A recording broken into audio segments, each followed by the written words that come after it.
O Senhor esteja convosco.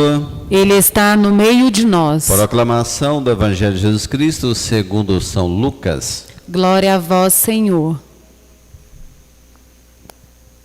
Naquele tempo Jesus dizia: a que é semelhante o reino de Deus? E com que poderei compará-lo?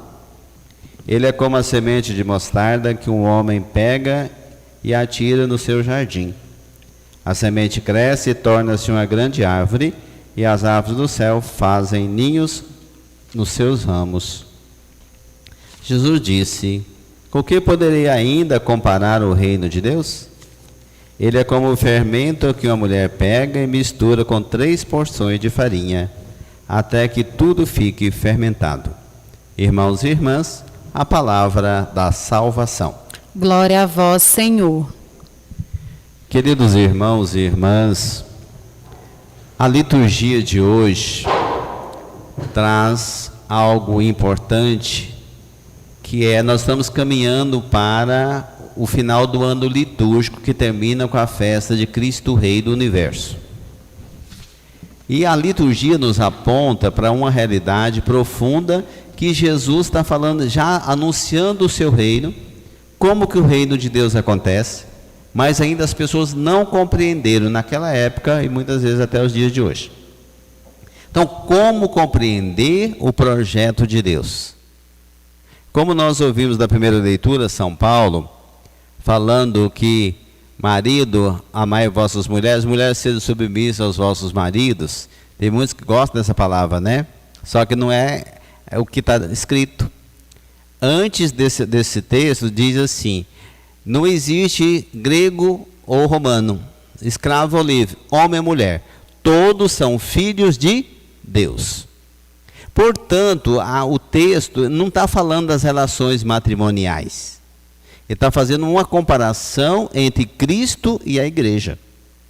Como o Cristo é o Senhor da nossa vida, da nossa história, portanto, a igreja deve amar o seu marido e ser submissa a ela, que nós somos a igreja de Jesus Cristo. Ele é a cabeça, ele é o esposo. E isso, para entender, é muito importante. Porque quando um bispo assume uma igreja local como bispo diocesano, o que a gente fala? Que agora você tem a sua esposa. Então, a esposa é a igreja. O bispo é o pastor daquela igreja, que é responsável de cuidar, zelar e dar a própria vida pela sua esposa. Então, a gente vai entender esse texto nessa perspectiva, porque senão só fica em relações humanas.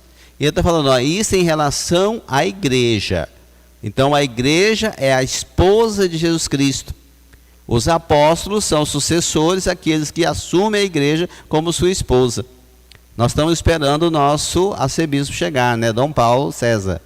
Que vai ser o quê? O pastor, e vai usufruir o quê? Nós somos a igreja de Brasília, no qual ele vai ser a cabeça. Ele que vai dar a vida, e o lema dele é dar a vida por causa das ovelhas, dar a vida por causa da igreja. Então, a igreja, a gente tem que entender todo o simbolismo, porque é muito bonita essa relação de igreja. É que a igreja é a mãe que cuida de cada um de nós. Então, nós somos a igreja de Jesus Cristo, e por isso é importante compreender que a igreja se faz presente, e a relação é uma relação esponsal, de homem e mulher. A igreja e Jesus Cristo. Ele é o esposo por excelência. Depois fala de algo importante na primeira leitura ainda, falando que essas relações, por isso, aí entra outra perspectiva. Por isso o homem deixará seu pai e sua mãe, se unirá à sua mulher, e os dois serão uma só carne. Aí já é outra comparação também. Ele está falando que nós e Cristo temos que ser só uma carne só. Quando o esposo, no dia do casamento, diz: eu te recebo, minha esposa, te prometo ser fiel na alegria e na tristeza, todos os dias da minha vida, e é todos os dias mesmo. Né? A gente está junto e ali vai construindo uma família, todos os dias. Então, essa mesma relação é colocada em relação à igreja, que Cristo é o Senhor da nossa vida e da nossa história. Depois, o que o salmista diz para nós? Algo interessante, que diz assim: felizes os que temem o Senhor e trilham seus caminhos. Quem trilha os caminhos do Senhor, quem procura conduzir a sua família na graça de Deus, esse será feliz.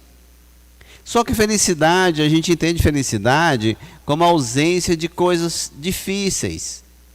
Felicidade como momentos. A felicidade aqui não é isso, não é sentimento, é algo muito mais profundo. Felicidade tem aqueles que repousam o seu coração em Deus. Aí é a felicidade. Então, quanto o nosso coração, como diz Santo Agostinho, está inquieto na busca do Senhor, nós ainda não vamos encontrar essa felicidade. Então, portanto, quando que vamos encontrar essa felicidade? No dia a dia. E a felicidade plena, a realização plena da nossa felicidade só está num fato: o dia que nós estivermos diante do Senhor. É Ele que vai suprir toda a nossa vida. E aí é uma vida espiritual. A luz do Senhor vai inundar o nosso coração e aí seremos felizes para sempre. Não vai ter sofrimento, não vai ter angústia, não vai ter nada, porque isso é só nessa vida. Esses são os sentimentos humanos que Deus nos colocou. Então é tão bonito a gente pensar um ser humano que busca uma felicidade, mas a verdadeira felicidade, a completa felicidade, só está em Deus. Então o dia que o nosso coração repousar tranquilo no Senhor, a felicidade chega para cada um de nós. Depois ouvimos então o Evangelho de hoje, que ele traz algo importante, que assim, o que é o reino de Deus? A gente fala tanto do reino de Deus, mas o que é isto mesmo? Deus nos criou, nos colocou no mundo, e o projeto de Deus, a ação do Espírito Santo, vai nos movendo, vai fazendo que o reino de Deus aconteça. A plenitude do reino de Deus é quando? Quando o Senhor vier para nos julgar, os vivos e os mortos, e dar a recompensa e a condenação. Aí terminou o reino, aí é a conclusão do reino de Deus. Mas enquanto isso, o que acontece? Ele faz uma comparação da semente, muito interessante, que a gente pega a semente de mostarda, é uma das menores sementes, mas você coloca, quem já foi em Israel, né, lembra lá da semente de mostarda, que dá uma árvore enorme, mas é uma sementinha, você põe na terra e espera, e diz assim, que essa fecundidade da semente não depende de nós, ela é dada por Deus. Então o reino dos céus ele vai acontecendo na medida em que há uma fecundidade. Mas a fecundidade não depende só de nós. A fecundidade depende de Deus. Agora nós dependemos do quê? O cultivo. De pôr a semente na terra. Até aí é nossa responsabilidade. Depois fala do fermento. Interessante que fermento, ele tem que ser na medida certa. Se você pôr demais, não presta, e for de menos também não presta. Você vai fazer um pão, fica um ferro. Pior do que você, né? Quer dizer, então, isso a gente tem que entender que assim, tudo na justa medida. Então, nada exagerado também tem sentido. Hoje, o que nós vivemos muitas vezes? A gente exagera em certas coisas. Ou exagera de um lado ou do outro. Nós vivemos hoje, qualquer coisinha que você fala vira polêmica, né? Pessoas que saem até de grupos de WhatsApp, fulano maltratou porque colocou uma coisa que não me agrada. Gente, nós temos que aprender a lidar com os desafios. Aprender a lidar com as coisas que nos agradam e que não nos agradam. Mas a pessoa pode ter sua opinião, ela não está contra mim, tem uma opinião diferente da minha. Cada vez mais a gente tem muita dificuldade de lidar com isso. Então, como que a gente vai entender o reino de Deus? Se é o Senhor, através do seu Espírito, que nos conduz.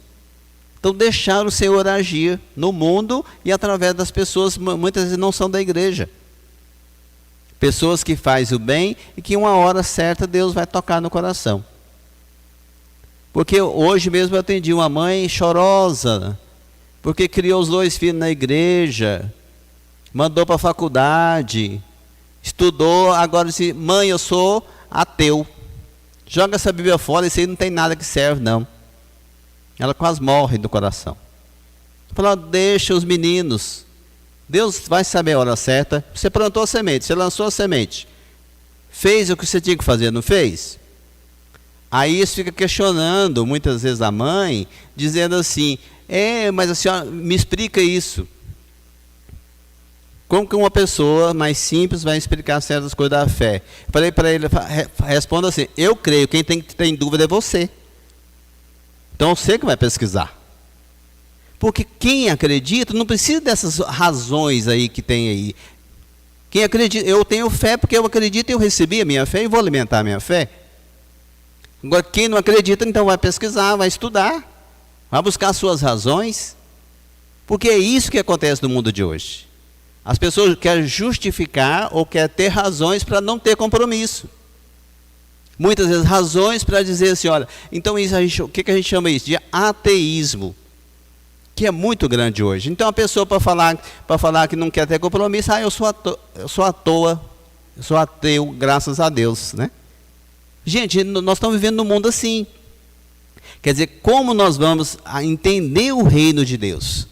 Ele diz que o reino de Deus acontece como a semente e como o fermento. Então é isso que nós pedimos ao Senhor, que possamos ser a esposa fecunda, que possamos dar frutos conforme a vontade do Senhor na nossa vida e na nossa família.